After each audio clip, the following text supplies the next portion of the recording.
said decathlon is a tortuous feature of the Olympic Games, which take place every 4 years. The decathlon champion is generally considered the best athlete in the world.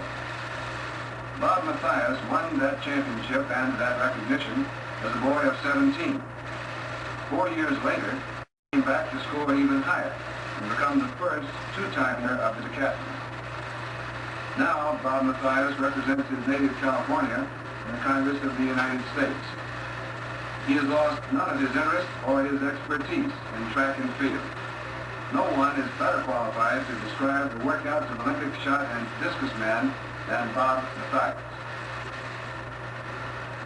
Just before leaving for their battle with the world's greatest track stars, the United States team holds several days of intensive secret workouts to sharpen their several skills.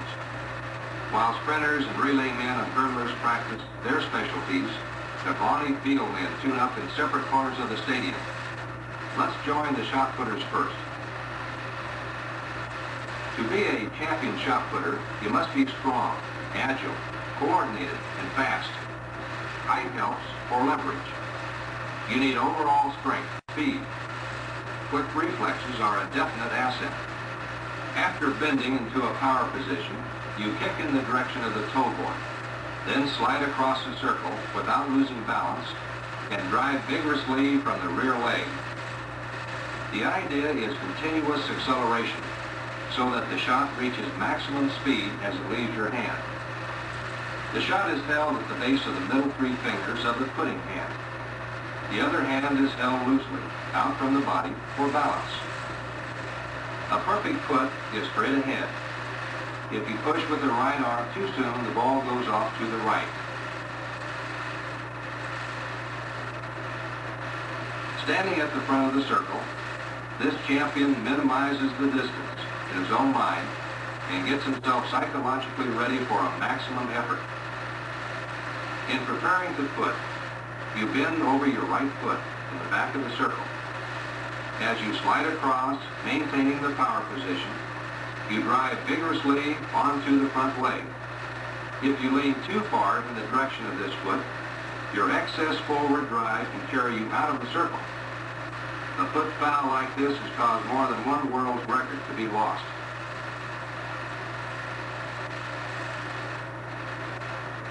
With back bent parallel to the ground, you push with the right leg, kick with your left. Notice the enormous stretch as the left leg reaches for the toe board.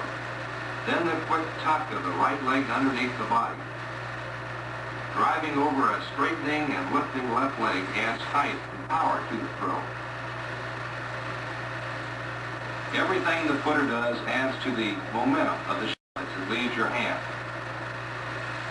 The power position enables you to expend your strength over a longer distance, and therefore more.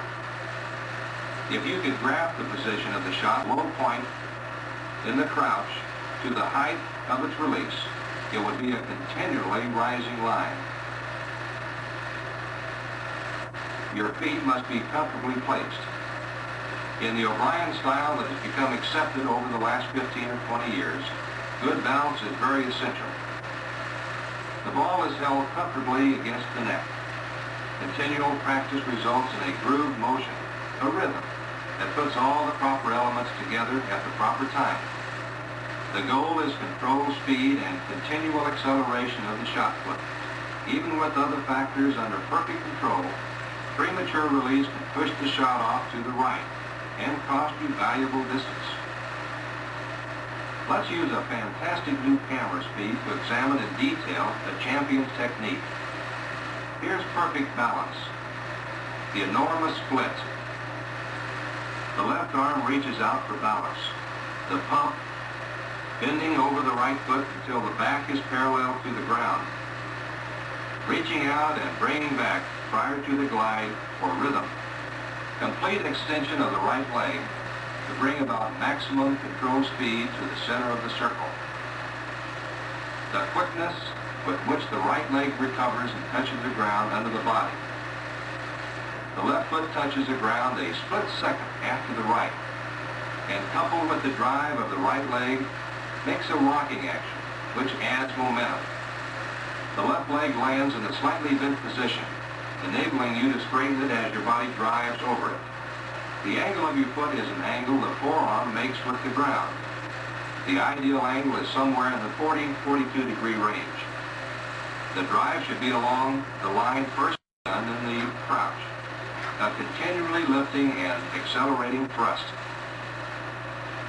Along with the shot put, the discus event shows a long and glorious history in Olympic competition. Differences in size and weight of shot discus can compensate for differences in strength. Both events are contested by men and women. While the shot put is linear, a straight line projection, the discus throw is the result of centrifugal force. The events are similar in their demands on the athlete, though in terms of size, strength, quickness, and coordination.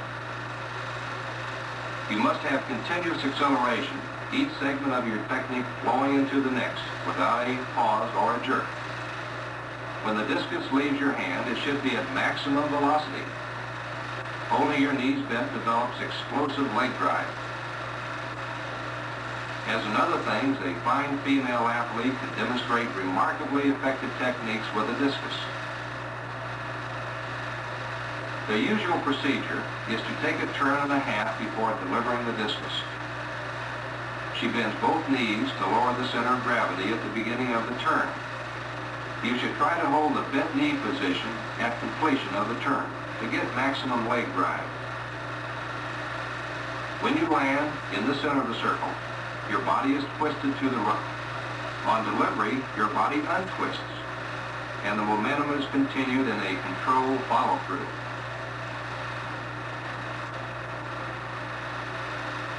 With the arm held away from the body, the increased radius makes the discus travel faster as the body spins. Bow. Techniques vary. This champion brings his right leg closer to his left knee than some others do. He jumps across instead of jumping around. The ideal is to have smooth, continuous motion. You land in a power position with the body twisted to the right. Preliminary swings set up a rhythm and a sense of balance. They are done at deliberate speed. Then the turn, then acceleration into a fast finish. The discus should be released at about shoulder height, with the line of force through the leading edge of the discus. The ideal discus throw should be one big flowing motion, beginning with your preliminary swings. You lower the center of gravity by bending your knees. The left arm is held out for balance. By delaying the lifting of your right leg, you establish more effective balance on the left. Your upper body leads the lower part around until you jump into the air. Now the lower part of your body passes the upper part, thereby storing up a tremendous amount of power in your body torque. On delivery of the discus, the palm of your hand must be face down. There's no bend in the elbow, no attempt to muscle out the discus. The discus is held with the first joints of the fingers over the edge. Release is off the forefinger with a clockwise motion for right-handers. The ideal throw is a wobble-free trajectory. The reverse, or follow-through, is nothing more than a continuation of the motion and direction started with the preliminary arm swings. Like any worthwhile effort, Olympic-class shot putting and discus throwing are very hard work. To the champions, they are certainly worth it.